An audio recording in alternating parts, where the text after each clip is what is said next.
Streaming now, this is the Wood TV Live Desk. And good afternoon, everyone. Phil Penarski here with the Wood TV Live Desk. Hope you are all getting set and excited for Thanksgiving, just coming up in a few days. And I know that a lot of people are planning on traveling. So joining us here to sort of give everybody an outlook on what to expect weather-wise during those travel sessions, we are joined by Storm Team meteorologists Blake Harms and Bill Steffen. Gentlemen, thank you so much for joining me this afternoon.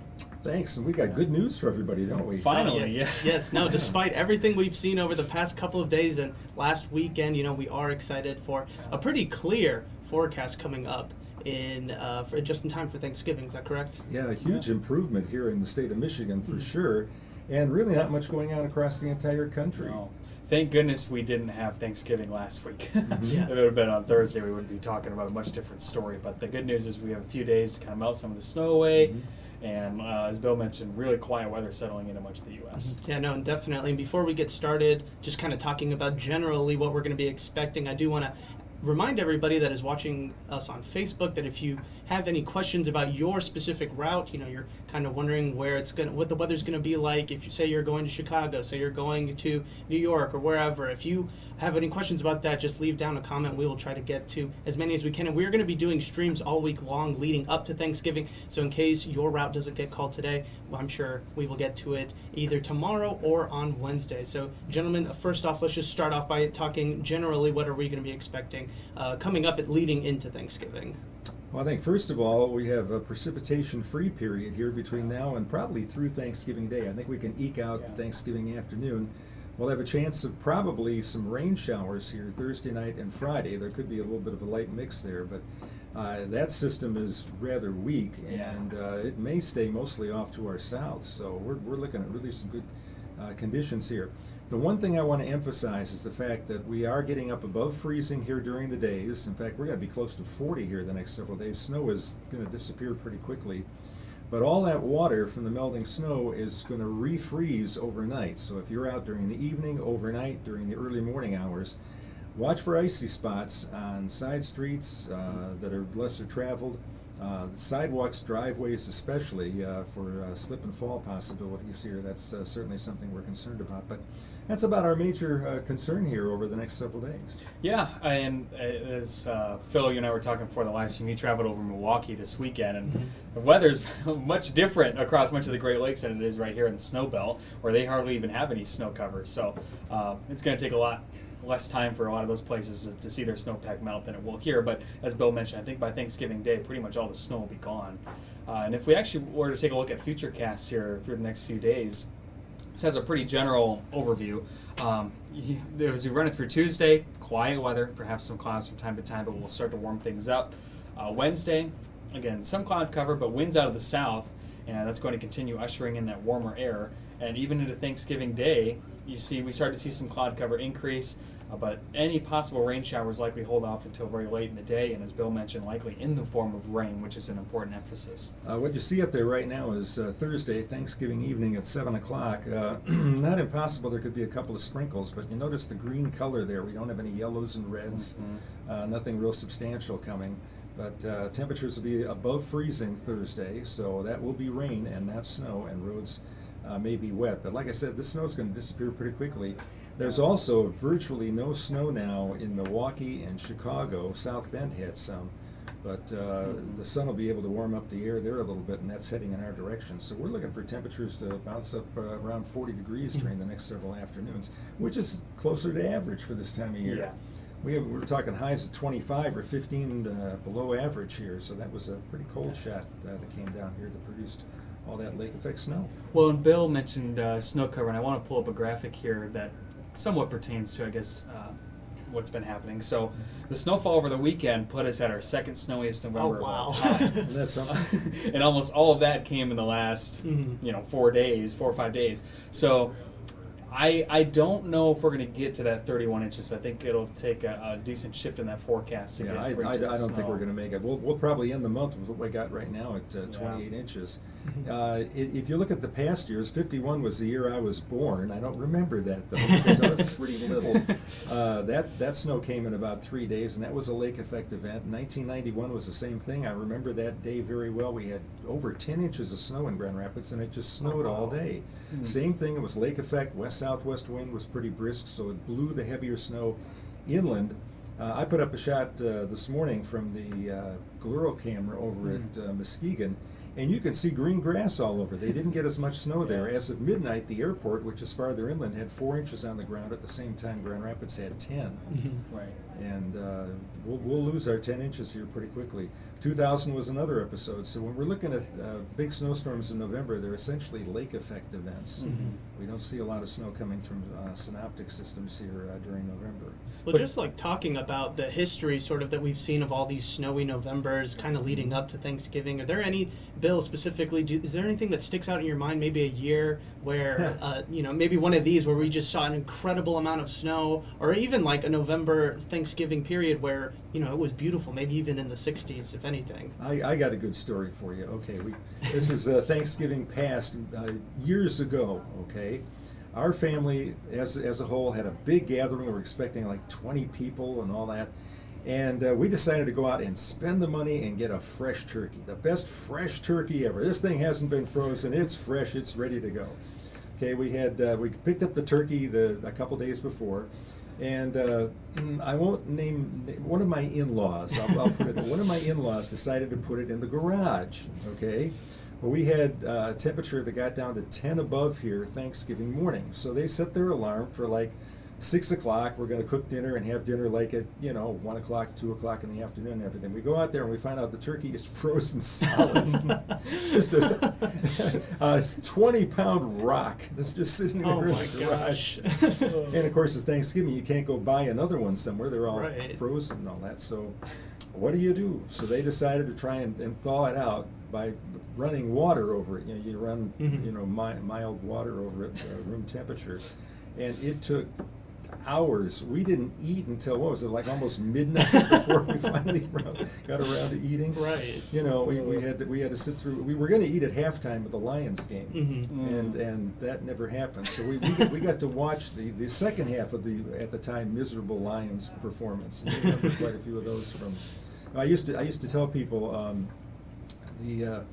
The safest place to be during a tornado is the end zone at Ford Field, because there's hardly ever a touchdown there, right? Yep. Actually, this might be their first chance at a win here in the last few years. Well, how many? We got 3 victories in a row now, and 2 on the road. Yeah. I don't know what that is. Now they got a tough match. That could be a good game here Thanksgiving Day. November's been a wild month. We've had more snow than average and more Lions wins than average. So a lot more Lions wins than average. Actually, I've used the line that in Michigan we don't get a lot of disasters. We don't have tsunamis, we don't have volcanoes, we don't have bad earthquakes here. And I always used to tell people the biggest disaster we had in the state was the Detroit Lions. And I could use that line over and over and over again, year after year. We get high draft picks and still would never work out. Yeah. So it's and we'd have some great players. And we had Barry Sanders and all those years, and still we're not in the Super Bowl.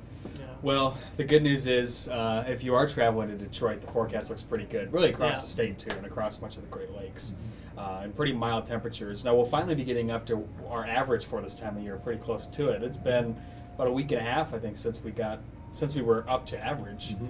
It's been quite the prolonged cold stretch, and obviously this weekend was brutally cold. So it'll be nice to see moderating temperatures, quieting weather conditions, and that's about as good as you can ask for Thanksgiving travel. I know we've certainly had some worse ones in the past. I believe we even had some lake effect on Thanksgiving Day or leading up to Thanksgiving. It might have been 2014 in our snowiest month. So, 2014 was a really snowy year. There's a picture of the snow down in Berrien County that I have in my slideshow that I take around. And the snow looks identical to the blizzard of '78, which is really the ultimate in terms of snowstorms here in Michigan. Right. Absolutely. And I guess just, a lot of people may be traveling to the East Coast, can we maybe talk a little bit about all that snow that, especially in Western New York, the Buffalo Bills game had to get moved to Detroit, speaking of the Lions. So, if people are starting to travel that way, either by plane or by car, is there anything that they kind of need to be on the worry about? Is it going to kind of clear up like how we're seeing it here in Michigan? There's going to be a little bit of snow or a mix in northern Maine, part of northern New England there, and that's fairly minor. They're used to that up there. But other than that, the major cities, if you're heading east to Boston, Washington, D.C., Philadelphia, looking great. Yeah. If you're one of the unlucky ones that are heading to Buffalo, the good news is that if we actually take temperature futurecasts here and kind of run it through the week, kind of gives you a general overview. So we'll be cold tonight, but as we head into the day on Tuesday, you see temperatures near freezing in Buffalo. On Tuesday, gets a little bit above, or close to freezing again on Wednesday, and then Thursday, we start to see at least some warmer air back northward. Now, notice it's not going to get as warm in New York than it is here, so that snowpack is obviously going to be much slower to melt there than it will here. But a good thing for the Buffalo Bills is that their next 2 games are on the road. This was a home game they were supposed to have, which got moved to Detroit. So they're on the road for the next 2 weeks, and it's not until I think it's December 11th till they play again there at Hallmark Field. yeah. Highmark, is Highmark Field. Yeah. Stadium, Highmark Stadium. Got it. Well, hey, thank goodness. A lot of people like to complain about our lake effect, but Buffalo made ours look like child's play. Yeah. this past weekend. It's pretty amazing, and to get a snowstorm like that, you need the wind coming in off of Lake Superior, and then it goes across Lake Huron, and then it bends around Lake Erie. So it's coming over not just one Great Lake, but 3 Great Lakes. And they had 2 separate days where they were getting on and off lightning flashes. Yeah. And that's got to be, somebody call Jim Cantori, and he's the big thunder snow guy. Right. Yeah, it's wild. So, yeah, the moral of the story, at least, at this point, is that the overall general weather pattern looks very quiet. Likely even some sunshine. We're seeing some today, again, tomorrow and Wednesday. And really no major weather concerns in the Great Lakes. Or I think much of the United States is going to be pretty quiet and impact-free. Nothing that would significantly impact travel anyway. So There will be some rain and mountain snows in the Pacific Northwest. If anybody might be flying to Seattle or Portland, Oregon, they may pick up on some of that. That could be kind of messy there. yeah. Air travel, by the way, is extremely safe. I have a daughter that works for Envoy, which is a subsidiary of American Airlines, and she shares sometimes some statistics on how safe travel is. And part of that is because they avoid bad weather, and if it's really nasty, they're not going to push it. Right. Yeah. No, definitely something to look out for. If the flights seem to still be going, then you're probably okay to There drive. will likely be a few rain showers scooting by the Florida Peninsula, so if anybody is heading to Orlando or Miami down there, you might catch a shower or 2. But temperatures should be mild. They haven't had any really cold air down that far. Water temperatures are still warm. I looked on as I prepared for this, I looked at a webcam from down in Miami, and there were a whole bunch of people in the water. So you get toward late winter, and it gets a little thinner down there. Water temperatures cool just a bit. Right. It's pretty good out there now. Well, we actually have a comment from one of our viewers, Bobby. Hi, Bobby. Thanks for watching. He says that in Kentwood on the Beltline, it's looking great outside. So I guess it's probably a good thing that we had all this crazy weather the week before Thanksgiving. Right. So Yes. all the holiday travel won't be It's all impacted timing. like that. And I remember some nasty storms that occurred on holidays. Right. 1989, we had, I think, a high temperature of 10 above and a low of -3 Oh, no. in Grand Rapids. And No, it thank was, you. I mean, it was, Santa had goosebumps. And Santa's got goosebumps. Boy, it's cold out Right. there. Yeah. Yeah. Well, we'll leave you with this last graphic here, just a general Thanksgiving forecast for the day. Mid-40s across much of West Michigan. Looks like we'll likely see cloud cover rolling during the day, and again, a chance of an evening shower, but that will likely be in the form of rain, and pretty easy to take Thanksgiving forecast for much of us. Right. So, besides all the other stuff you have to be thankful for, you can be thankful for the weather. Yeah, that's right. Gobble, gobble. Yeah, no, absolutely. Exactly right. Yeah, no, and again, the forecast is looking very, very good coming up on Thanksgiving. But I do want to thank you guys for coming on to the live desk and really explaining everything more in depth. And of course, we're going to be hearing from the entire Storm team throughout the week leading up to Thanksgiving in case anything does change. But for right now, it's looking like smooth sailing. So, gentlemen, thank you so much for joining us today on the Live Desk, and I want to thank everybody so much for tuning into this latest edition of the Wood TV Live Desk. I'm Phil Pinarski, and we hope you have a great rest of your day.